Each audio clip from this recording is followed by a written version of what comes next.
Well, welcome to the outdoors. Tell you what we're going to do today. We're going to try to take care of some of those predators we've been talking about in previous episodes. So we've had about a week-long spell here of snow. We had about 7 inches of snow, single-digit temperatures. It was pretty brutal. And so we got out here and we actually tried to do some rabbit hunting and jump some rabbits. But I think these doggone coyotes and fox and everything else has about got all the rabbits around here. So I've seen a lot of coyote sign, a lot of fox sign, even some bobcat sign. So I'll tell you what we're going to do today. It's kind of warmed up today. We got a bunch of rain the past day and a half or so, and so it kind of beat all the snow and ice off the ground, and it's even kind of warm today. It's back up in the low 50s right now. And so we're right on the heels of all this bad weather. So I know these predators are hungry. I know they're going to be out looking around. And so I tell you what we've got. We have got one fancy call right here. And so this is my good buddy Daniel Smith's call. He recently moved. He used to be my neighbor and he moved off. Can you imagine? I don't guess he liked living by me anymore. But anyway, so he moved, but he left this collar. We didn't get a chance to go. He got it right before he, like I said, had to move to Oklahoma. And so anyway, we're going to try this out. I've got a predator call, but it's not near as fancy as this rascal here. So it's got a little teaser right here that'll kind of spin around. It's remote controlled. Lots of different sounds on here. But the one we're going to use today is kind of a cottontail in distress. And so anyway, Yolanda's going to go with me. She's going to be doing some filming. We're somewhat camoed out and we'll have a face mask on and all, but we're going to go down here to one of our food plots and we have a blind down there at Paw Paw's stand. And so Paw Paw's blind. So we'll be in the blind.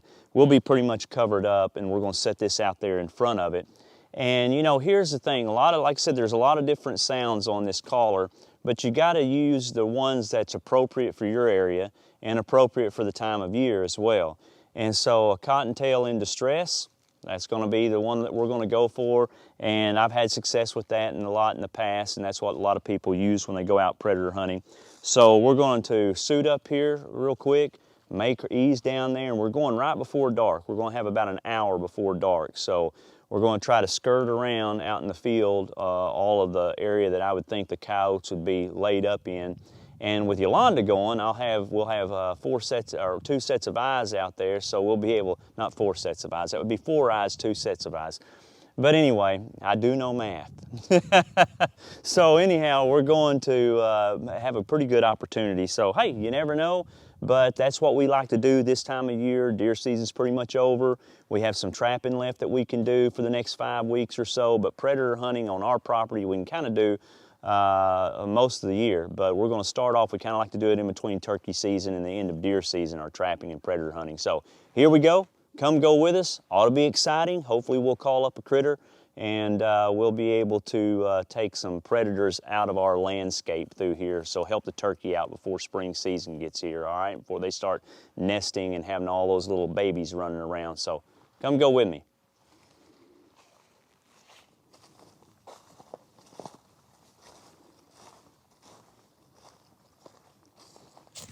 Okay, we have our camo on and we're going to this stand and hopefully they won't see us, especially with this pink chair.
All right, so we're in Pawpaw's blind, and so we're pretty good concealed. Yolanda's got her head net on, and she's working the camera. As you can see, right out there, we've got the collar right out there, and it's got the little twirly thing on top going off and on. And so I don't really know what direction that they'll come from. I'm assuming it will be over on this side, but we've got the wind right. The wind is blowing from our front to our back, which that's good because the hayfield's right behind us and we really can't shoot across that hayfield. So I suspect they'll come in from the left, right, or front, but you've got to be real still. And so we're pretty concealed in this blind, but a lot of times what a coyote will do, or even a cat, a bobcat, or but they'll come in and they'll try to circle first to try to catch any wind. And so we've got the wind in our favor, but the whole time they're pretty alert. So we're going to try a series of sounds here, and then we'll keep our eyes peeled, and hopefully something will come in. So here we go. All right, so we're going to set it up on Cottontail Distress. But this thing's got everything. It's even got African animal sounds on here, so farm animals even. But let's go with a rabbit. We're going to select rabbit. And let's go with frightened bunny. That sounds pretty good to me. So let's give it a whirl.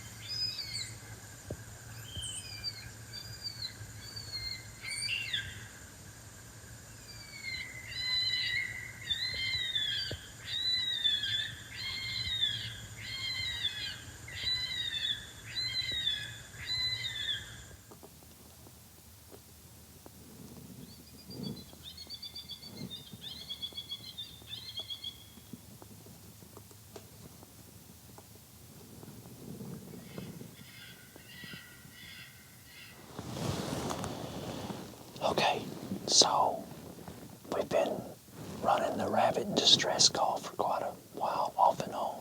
Not for too long, but off and on. So A, there's either no coyotes in the vicinity, or fox, or bobcat. But really, there should be some coyotes around here, I would think, I would figure. So we've tried a few rabbit distress calls, and so now I'm going to switch over. There's a mode on here that has coyote vocalizations on it. So I'm going to try one that says coyote food squabbling. Sounds pretty good. So since we've done this rabbit distress call, maybe backing it up with a food squabble among a couple of coyotes may bring in one. So let's see what happens. I'm going to run a series of the rabbit distress again, just a little bit, and then switch right over to a food squabble. So we'll see.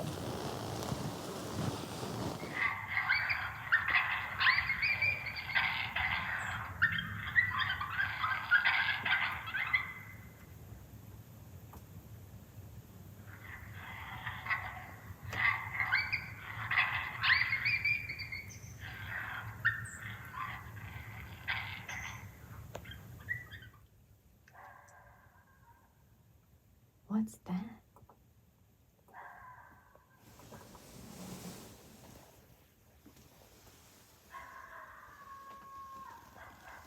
That's a challenge, Hal. From what? For a coyote. Oh. Let's see if that brings him. He's challenging. I don't know if he's challenging anything because we haven't seen anything. Yeah, I think I'm going to be about the only one challenging. What are you challenging? Well, it's almost dark. We hadn't seen anything. Yeah, but this is the best time. But it's kind of cold. Well, you just need to enjoy the experience. Yeah, well, you said, oh, there's a heater, but we don't get to use said heater. Well, it makes a lot of It just sits here for decoration. Well, yeah, I know, but it doesn't seem like that cold to me. Yeah, I don't know. I'll leave the hunting to you boys. Yeah, but you're the camera operator. Well, your camera operator needs snacks. I knew I should have packed snacks. And my hands are cold. Your hands are getting cold. Okay, well. Yeah, and my legs. I guess it is cooling off a little bit. What you're saying is it's time for you to clock out. Is that what you're saying? It's time to go. It's after 5. Closing done. Wow, that was a lot of fun out there. I like last episode, I always enjoy when Yolanda gets to go with me because it's always a lot of fun. She's a good hunter's companion.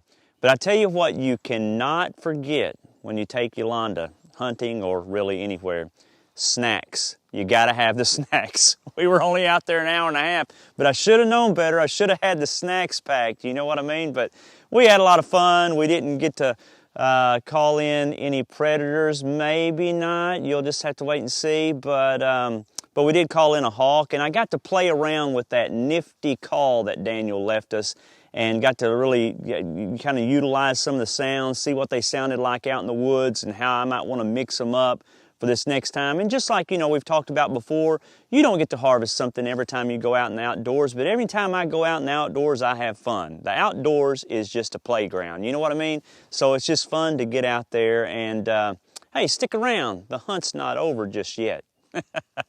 A predator call utilizes these sounds for a reason. You know what? When we choose the cry for help, a predator hears it and he thinks, hey, easy prey. They think the animal is weak or wounded, tired, hungry, young, you name it. It all amounts to in need of help. And that predator knows that that's the best time to make their move and attack.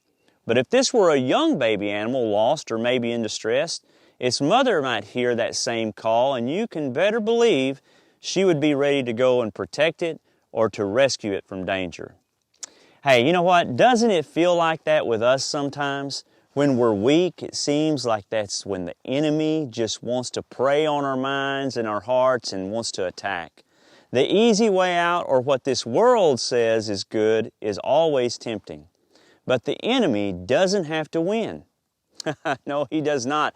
The predator or our adversary doesn't have to get his prey. Why? Because we have our Heavenly Father who is always near. And in Psalms 107:6 it says, "Then they cried unto the Lord in their trouble, and He delivered them out of their distresses." In this chapter, that verse is repeated 4 times. Pretty important, isn't it? The Jews were celebrating their return from their exile in Babylon, and they were remembering all the times God had heard their cries for help and delivered them. Time and time again, He was there rescuing His children, just as He does with us. If you're struggling with something right now, don't let the enemy gain a foothold in your mind. Whatever it is, God is always near. Don't ever forget that. Call out to Him for help, and He will most surely hear you. Hold tight to the promise in 1 John 4:4 where it says, "Ye are of God, little children, and have overcome them, because greater is He that is in you than he that is in the world." Now that's something worth shouting, isn't it? You know what? If you'd like to see more videos like these and learn more about who Jesus is, follow us on social media and check us out at lifeword.org. Hey, I am Shaun Merrell, and I'll see you next time right out here in the great outdoors. I don't think there was anything out here this afternoon anyway. So, but I'll tell you one thing. I see something over there we're about to go get. What? I said I see something over there we're about to go get. What? A diller. We're fixing to go diller hunting. There's an armadillo over there. Folks, if you don't know, the Arkansas lingo for armadillo is diller. It's really, I believe, pronounced armadillo. Oh, whatever. So I don't know where armadillo comes in. But you're right, Arkansas, it's diller. So we're about to go get us a diller. And besides that, I hear they taste like chicken. Tune in to Outdoors with Shaun Merrell for more English lessons. Hey, but I'm gonna tell you something. We're gonna go get this diller. It may not be a predator as far as a nest predator for turkey and quail, but I can tell you what it is. It's a nuisance because when you're mowing or you're bush hogging or anything like that, you're running over those holes and bouncing and saved my lower back this spring. There when he I'm, is. you see? Yeah. Do it. Yeah. Where'd he go? Let's get over there and we're fixing to get that diller. We didn't get a cow, but we're fixing to get a diller.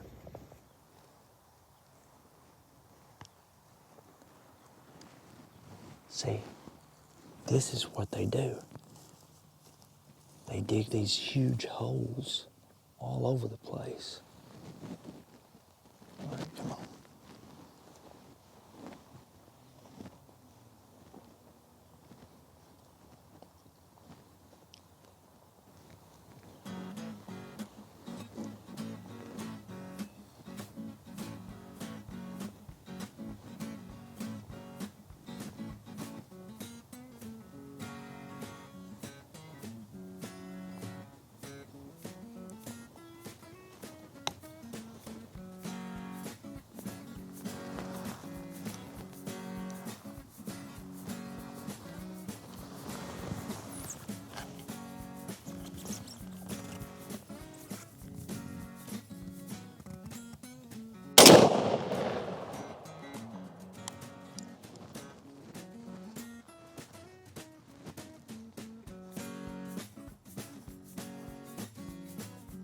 All right, you wanna take him home? We'll clean him, eat him for supper.